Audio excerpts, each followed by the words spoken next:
For the first time ever, the United States has elected a president with no prior political or military experience. He's also, at 70, the oldest first-time president ever. Joining us now to consider what last night's victory means for America and beyond.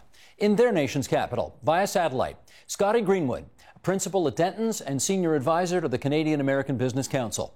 Henry Olsen, senior fellow at the Ethics and Public Policy Center and an adjunct professor at Villanova University. Via Skype, Heather Hurlbert, director of the New Models of Policy Change Initiative at New America. In our nation's capital, Georgianne Burke, former Stephen Harper advisor, now senior VP at the government relations firm, The Pathway Group. And here in our studio, Akwasi Owusu-Bompa, assistant professor of sociology at the University of Toronto. And we are delighted to welcome everybody on both sides of the border from near and far for this discussion about one of the most consequential and fascinating nights in world history. Let's take a look at the results just before we begin our conversation and remind everybody of what transpired last night. Yes, Donald Trump did carry more than 270 electoral votes, which he was required to win the presidency. In terms of the popular vote, however, she got more votes than him. Not many more, only 200,000 votes separating the two of them from coast to coast. But the Electoral College, of course, is where it matters most. In those key battleground states, Trump took Florida, barely. Trump took Pennsylvania, barely. Trump took Ohio by a very good-sized margin. Trump took North Carolina by a good-sized margin. And one of the great shocks of the evening, Trump took Michigan, again, just barely. The United States now finds itself with a Republican president, a Republican Senate, and a Republican House of Representatives. And with that, let's go around the horn and find out what America said last night. Scotty, get us started. Well, thanks for having me, Steve. What the United States said last night is we want something completely different. We don't care how the table's set. We want somebody to go in there and flip the table, as my colleague Newt Gingrich said. And what I'm not sure Canadians really had an appreciation for until today is Americans are worried. There are whole blocks of voters that are worried about the Supreme Court, that are worried about the premiums they pay for Obamacare. And so there's an economic anxiety, a religious fundamentalism, combined with a desire to do something completely different, and boy, did they elect somebody totally new. Henry, what did Americans say last night? Well, I think Americans said a lot what Scotty just said, but fundamentally what unites Trump voters is the idea that they've been left behind and left out and ignored in the promise of American life over the last 15 to 20 years. Some of it's economic, some of it's cultural, but they feel like the people who run the country don't care about them and don't want to see them be part of the conversation of the future America. And what they were telling America and the American elite is, we're Americans too, get us back in the game and have us at the table. And they just put the biggest guy in the country at the table as their advocate. Heather, what would you add to that? Americans don't like third terms. So Clinton running for an Obama third term faced an uphill challenge. And the other thing that maybe is not what we've heard is that Trump actually did very well in upper income groups. So this isn't so much, whereas Clinton won the lowest income voters. So this isn't so much people who are truly the most suffering in our society pushing back. It is people who perceive themselves to be maybe getting less opportunity than they did in the past. Georgianne, before asking you, I guess we should establish that even though you work for Stephen Harper and the Conservative Party, you're also a joint citizen, so you cast a vote yesterday. How did you vote? I voted for Donald Trump. Where? I voted in Florida, actually, and it wasn't yesterday. I voted a few weeks ago by absentee ballot. But I was in Virginia for the last week working on the campaign. And I guess, obvious question, why Mr. Trump? Well, I think the one thing that I really haven't heard is that a lot of Americans, are tired of the political class, the donors, the lobbyists, the career politicians, and they really wanted someone who was not of that ilk. And it's interesting that they picked a billionaire, but he is beginning to be known as the blue-collar billionaire. He's a guy who identifies more strongly personally with blue-collar people, with working people, with taxi drivers, with the guys that work on his construction sites, than he does with the rich elite in New York City where he lives. So I think it's very interesting that Americans have elected someone despite his wealth, who they identify with very strongly and who is not of the political class. Akwasi, what did Americans say last night? I think in a nutshell, Americans said yes to divisive politics and to a message of hate. That's not pulling your punches at all. Everybody's trying to be very ecumenical this morning, including the president, who said he had a very nice conversation with Mr. Trump. How come you're not feeling the ecumenical spirit today? Well, I think it was quite obvious in how he started his campaign. Right off the bat, there was talk of Mexicans, talk of Muslims. It didn't take him long to get into other segments, including black Americans. And this was very clear. This was very explicit during his campaign. And for me as a sociologist and as a criminologist, this is something that came through very clearly in listening to Trump's messaging. Henry, as I was flicking around last night, it was quite fascinating to watch how astonished pundits and media people were. They did not see this coming. Why not?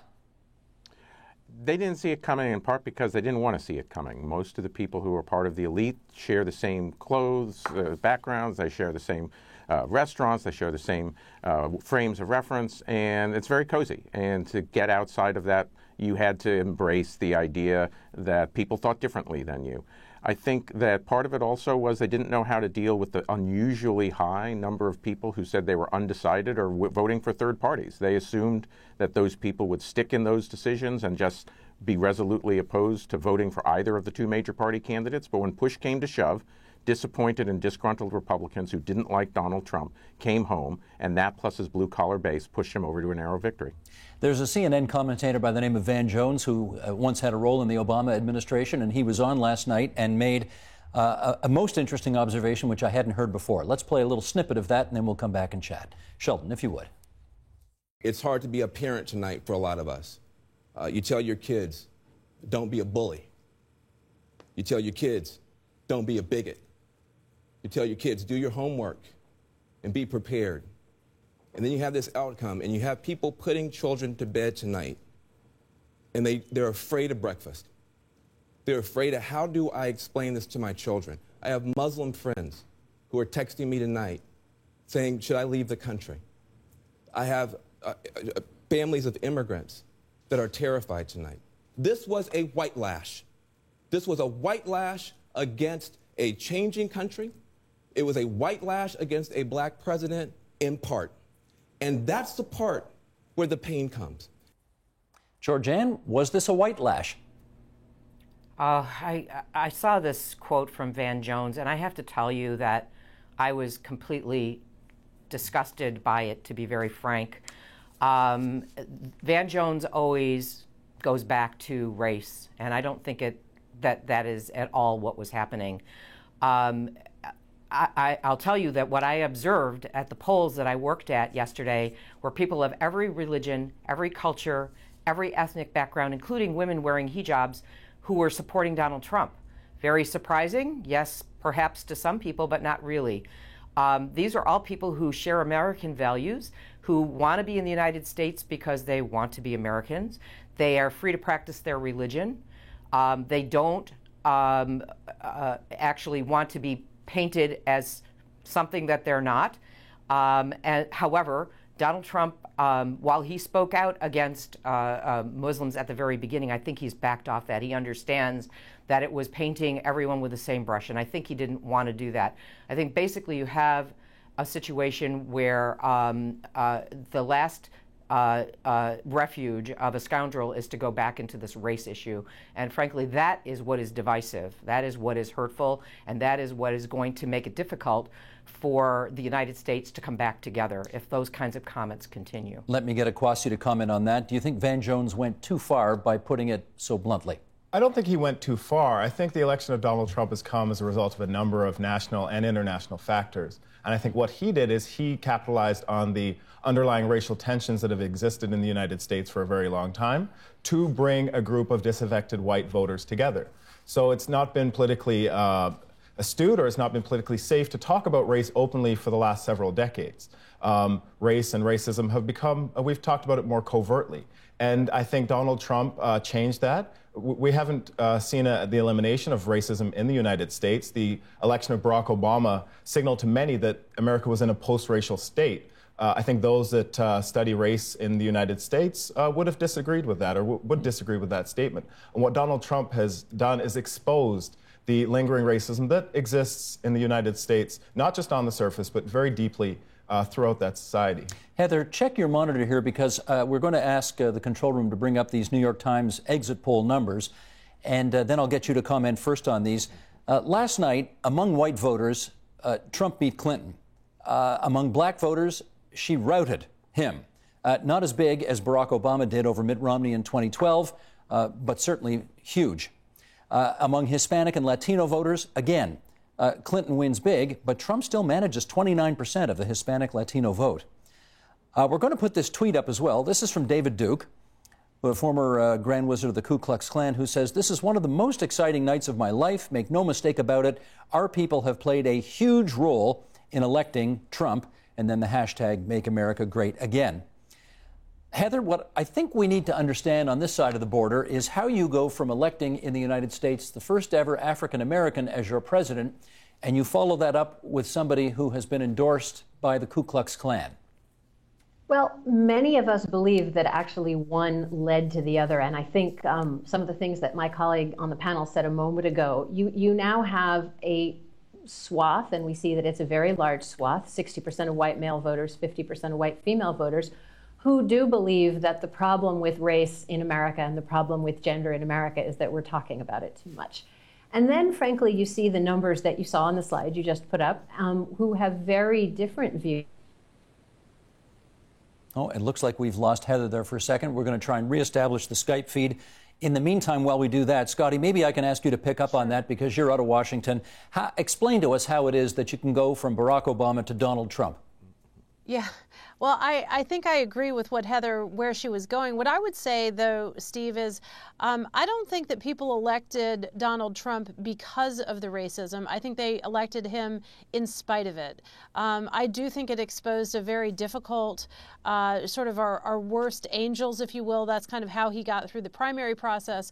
But that having been said, I think people were willing to set that aside only because they wanted something so completely different and something so completely new that they were willing to even elect him, even if they disagreed with his rhetoric. I understand why people are really upset about it all over the world, but I also understand why people were frustrated with the institutions, with the many years of control of one party, and they really wanted something new, and they let their voices be heard. That having been said, though, Steve, Barack Obama, as you pointed, well, you didn't point out, but I'll point out, got more votes than Donald Trump. Mitt Romney got more votes than Donald Trump. Hillary Clinton got more votes than Donald Trump. So it's part of the peculiarity, I guess, of our system that most people actually didn't vote. But the way the Electoral College works, Donald Trump won. And not only did he win, but he's got a Republican House and a Republican Senate. So he's got a lot to do. And I think it's important for people to put the divisiveness of the campaign behind us and come together and try to help him succeed. The stakes are really high, and it's important that everybody try to do that. We should point out, you say that in spite of the fact that I know this day after, your heart is broken. You were a big Hillary supporter. You came on this program and talked about it not too long ago. How easy is it going to be for people to do what you just said they need to do? It's hard, but it's important. You know, who was it that said democracy is the worst form of politics and government in the world, except for all the alternatives? Churchill. Churchill, that's right. So we have to respect what people have said. We also have to respect each other. You know, if Hillary Clinton had won yesterday, the Donald Trump people would be disheartened and heartbroken, and they would have had to accept the results just as the Hillary Clinton supporters have to accept the results. So it's just part of the way we go, and people have to fight for what they believe in, and then they have to come together and try to run the place. So it's hard, but it's not impossible. It's politics. Having said that, Henry, if you were in America today, a Muslim American, an African American, a Mexican American, how would you feel about your current circumstances? Well, I mean, certainly there were people in all those groups who were strongly supportive of Donald Trump, but I understand you're asking if you were a majority, person who held the majority opinion in those groups, how would I feel? I would feel disappointed, I would feel upset, and I would feel wary. I would want to hear more of what Donald Trump was saying last night when he gave his victory speech, and he talked in a much softer tone than he used throughout most of the campaign. He talked about bringing Americans together, of being the president for all Americans from all races and all backgrounds. The question is, will the deeds match the words? Is the Donald Trump we heard last night going to be President Trump and the other person was candidate Trump? Or is he going to revert to the type that in fact divided rather than united? He should not lose sight of the fact that, first of all, he's going to lose the popular vote once all the votes are counted from California by about 1 million votes. It'll be the largest popular vote deficit that any president will have accepted office in. Secondly, he will have been elected with the worst public opinion ratings. This is not an endorsement of Donald Trump per se, as it is an endorsement of change and a desire to have a voice at the table, and he needs to understand that if he's going to govern effectively. Heather, I'm glad we've reestablished the link and we've got you back, so let me put you and then Georgianne to work right away on this next one. Sheldon, if you wouldn't mind, let's bring up the graphic indicating what the female vote was in yesterday's election, this based on, again, exit polls. And for those who wanted the first female president to be elected in their lifetime and who were themselves women, that apparently was just not the draw, at least not with this Democratic candidate, that many thought it might be. Conservative women overwhelmingly rejected Hillary Clinton. White women rejected Hillary Clinton. White Protestant women rejected Hillary Clinton. White women in general rejected Hillary Clinton. When I say rejected, I mean she didn't take the majority of any of those demographic groups. Heather, help us understand. Why not? So Democratic candidates haven't won majorities of any of those groups in a very long time. The gender gap in the U.S. is also very largely a race gap. If you, as your slide just did, take women of color out of the equation, white women favor Republican candidates. Married women, suburban women favor Republican candidates. So what happened last night is that ideology trumped gender. Georgianne, again, help us understand how, despite all of the things, and there were many examples, I hate to tell you, of really gross, appalling things that Donald Trump said about women during the campaign, he still got that female vote. How come? Well, he got my vote, and the reason is that I actually didn't care about what he said. I care more about what people do. Hillary Clinton, because she is a woman, does not deserve my vote. I don't vote for people based on gender. I don't vote for people based on race. I don't vote for people based on religion. I vote for people based on the policies that they represent. She represented all of the policies that I reject. He represented change and many of the policies that I actually support. Not everything, not every word, not every single nuance, but a great deal of what he said made a lot of sense to me. There's something that hasn't been discussed here with regard to people who voted for Trump.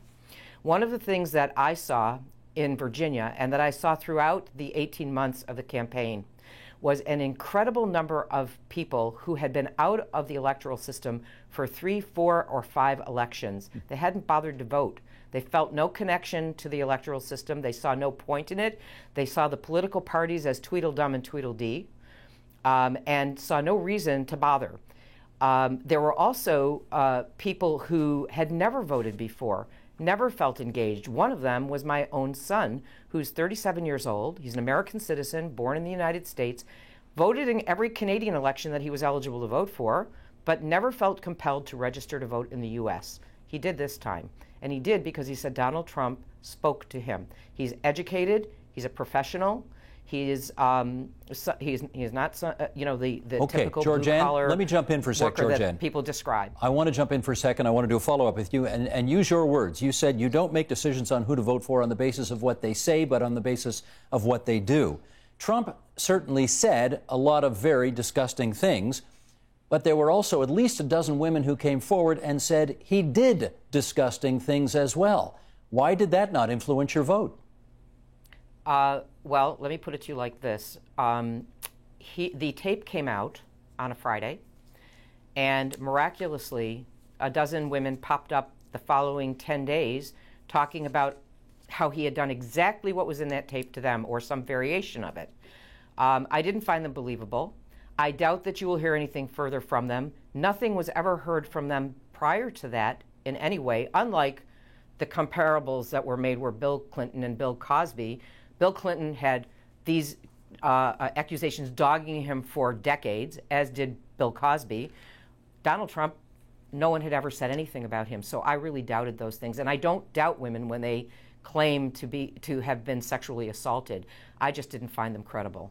Actually, Donald Trump faces a rape charge in California in December. That's just not Actually, true. that charge has disappeared, so I don't want to get into this argument, but it's nonsense.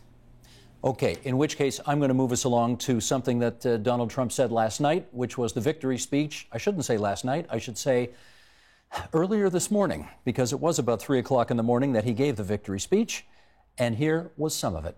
Roll it, please. Now it's time for America to bind the wounds of division, have to get together. To all Republicans and Democrats and independents across this nation, I say it is time for us to come together as one united people. It's time. I pledge to every citizen of our land that I will be president for all Americans, and this is so important to me.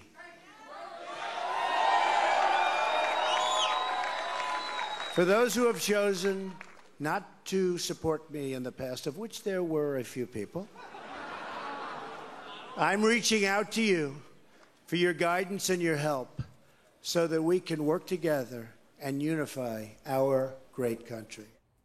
Akwasi, he didn't say lock her up. In fact, he wanted to thank, and he said it, I thank Secretary Clinton, not even Hillary, for her service to the country. It was a pretty magnanimous speech. If that's the new Donald Trump, are you okay with that? Well, I think one of a few things could have happened here. Perhaps one, he's actually listening to his advisors on what they tell him to say. But I think two, perhaps it shows what a savvy politician he actually is. And so I don't necessarily believe that he believes everything that he said during the campaign, but he knew that those things would help him build support.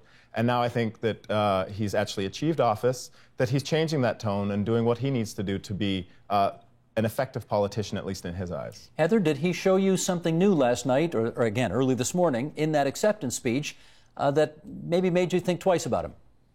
I was very impressed by that speech. Having been a presidential speechwriter, I know how hard it is to pull something out quickly that's maybe not what you were expecting. So as Akwasi said, it's a good sign that he's listening to his advisors and he's thinking about governing. Who did you write speeches for? Bill Clinton. Did you enjoy that? It's an amazing experience. And I also I'll say, since you offered me the opportunity, I have a lot of empathy for voters who struggled with whether to believe the sexual abuse accusations leveled against Trump. I know what that's like. I'm afraid that things won't turn out the way it was suggested, but it's a very hard thing. And we all, as both Trump and Clinton and Obama have said today, we've all now got to try to find ways to go forward and reassure everybody on all sides. Henry, how confident are you that what we saw at 3 o'clock in the morning is a new, more mature, more disciplined, more reaching out kind of Donald Trump? Confident? I'm not confident. I'm hopeful.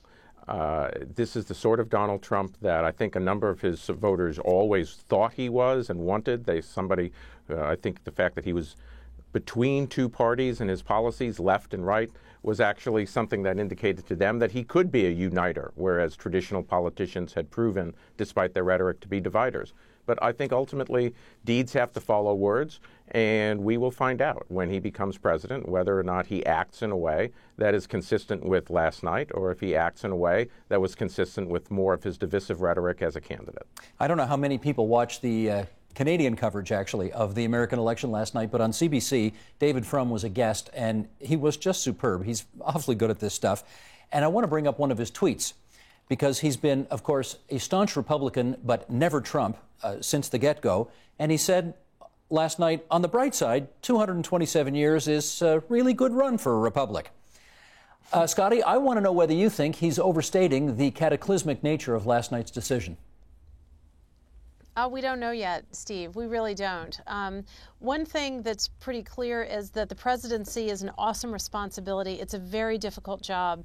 And it'll be interesting to see whether the president-elect is able to take advice and to bring excellent people around him and let them do their jobs, or whether he thinks, as he's said in the campaign, that he alone is the one to do it.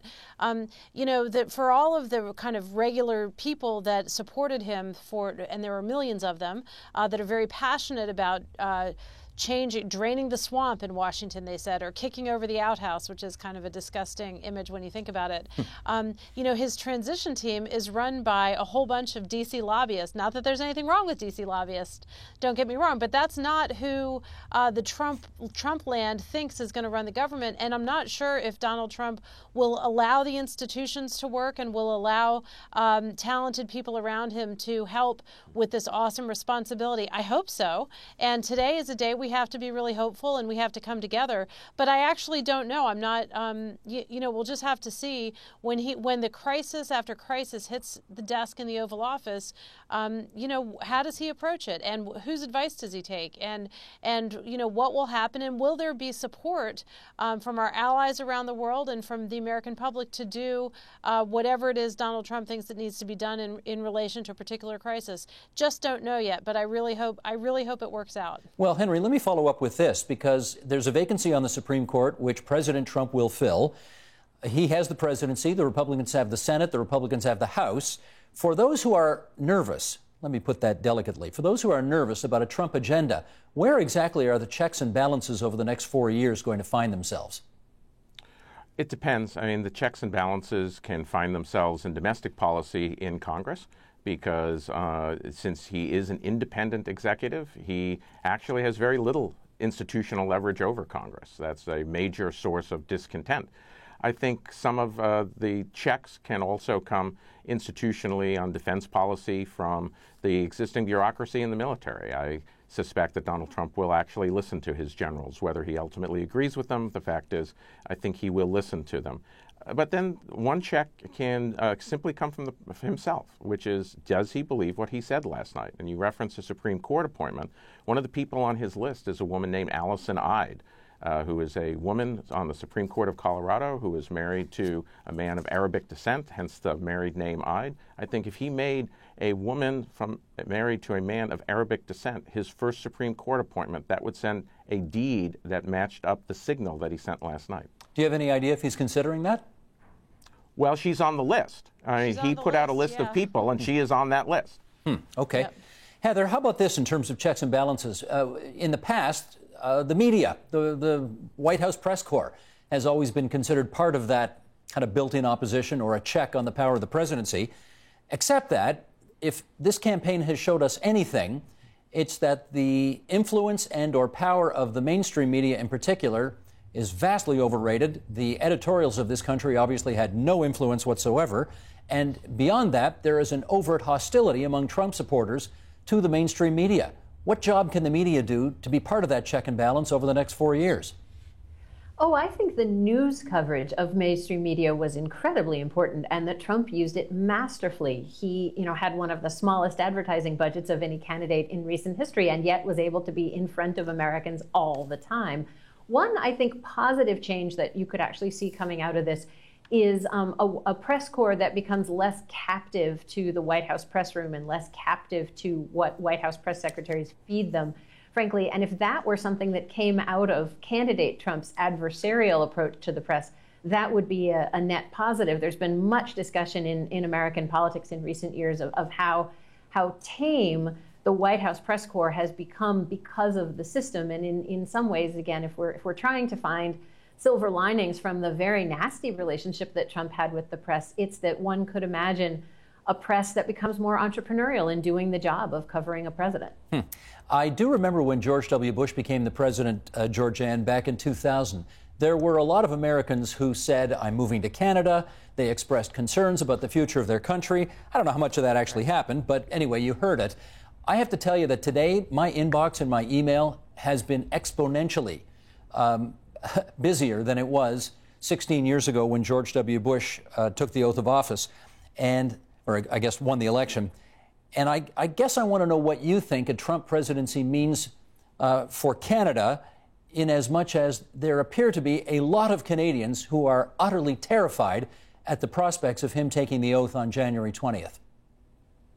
I think they, to be very honest and to be completely blunt, should climb down off their wall.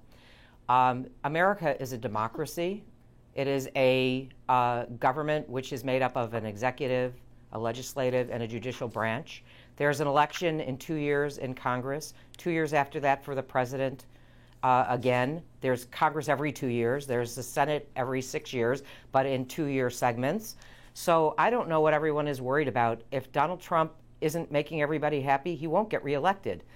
And the truth is he can't do a whole lot without input from other branches of government. And he does have, I listened to Paul Ryan this morning speaking about his conversation with President-elect Trump. And it seems to me that Paul Ryan is going to try to work very closely with him and try to be a voice of reason and to work hard together to accomplish an agenda which is reasonable. The things that Trump talked about in his speech last night were education, infrastructure, border security, jobs, the things that really matter to people. And the thing that he said that really stuck with me the most was that he said, I will not be successful simply because I've won the presidency. I will only consider myself successful when I accomplish the things that I've promised you I will do. And I think he's a person who understands that you have to follow through on what you commit to do, and you have to do it, otherwise you aren't successful, and success matters to him. So I think he's going to be very much more reasonable than people are giving him credit for now. Kwasi, I need a sociologist to consider the following. And that is, Mr. Trump won the presidency last night in spite of the fact that he basically broke all of the so-called rules of the past. He didn't have, scores and scores of backroom advisors. He didn't do tons and tons of polling. He didn't have this fantastic ground game operation. There was no massive get out the vote. He created a movement. He led a movement of people.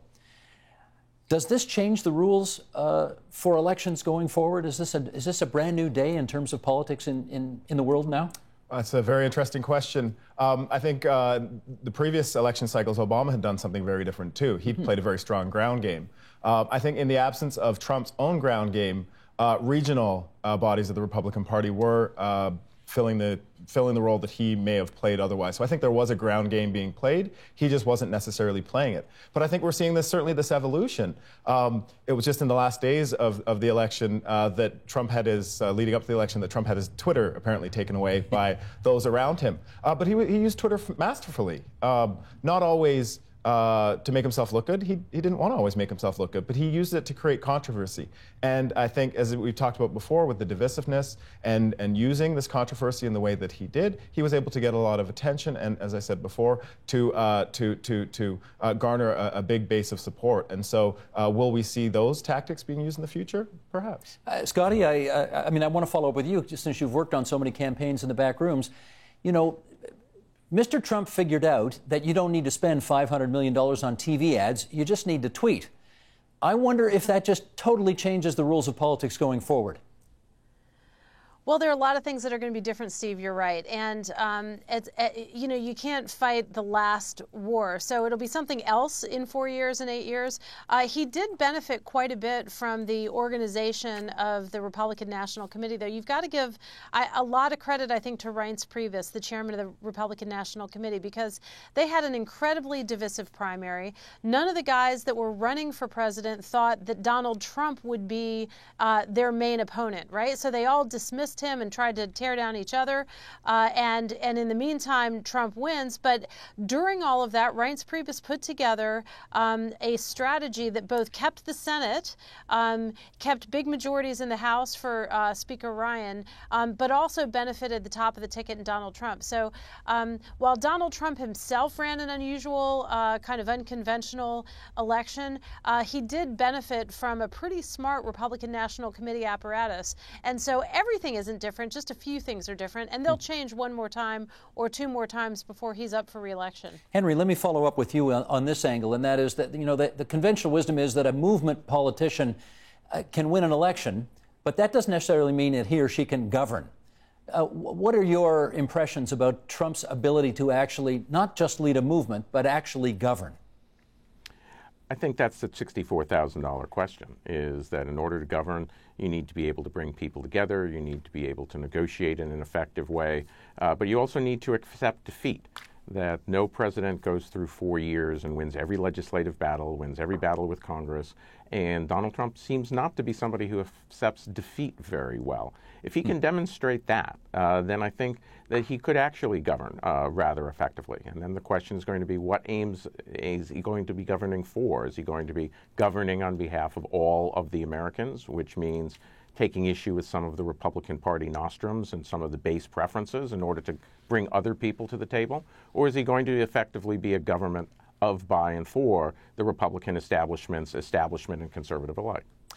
We should say we're down to our last few minutes here, and there were actually not one but two rather magnanimous speeches given over the last 12 hours. We played a clip from the president-elect's. The person he defeated also gave one not too very long ago. Let's play that clip, please. We must accept this result and then look to the future. Donald Trump is going to be our president. We owe him an open mind and the chance to lead.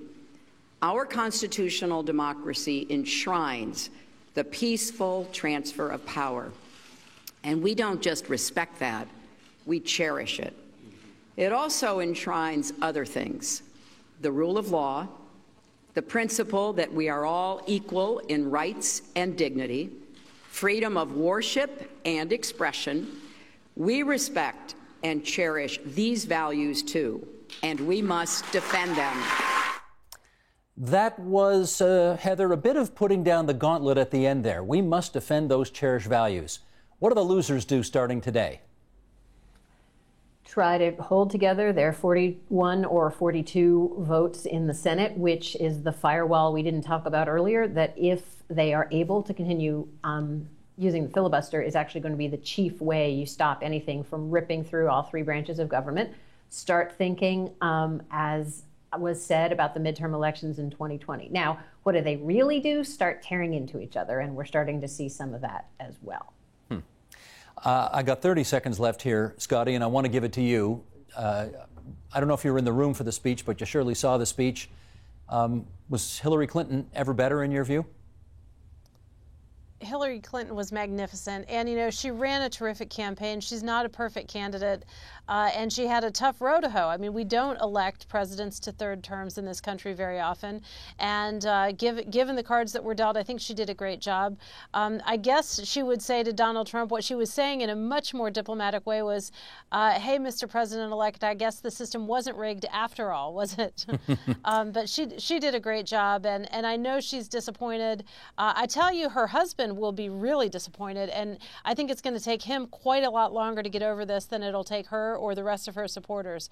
But once again, we move on. This is how we roll, and we'll have a chance in 4 years, presumably with a new candidate and a newly invigorated movement on the progressive side of the House. I want to thank all five of you for coming on the agenda tonight and sharing your views on this most fascinating day in world history. Henry Olsen out of Washington, D.C., Scotty Greenwood out of Washington, Heather Hurlbut also out of Washington, D.C., Georgianne Burke from our nation's capital, Akwasi Owusu Bempah from the U of T here in Toronto. Thanks so much, everybody. Thanks, Steve. Take care. Steve. Thank you. Thanks. Help TVO create a better world through the power of learning. Visit TVO.org and make a tax-deductible donation today.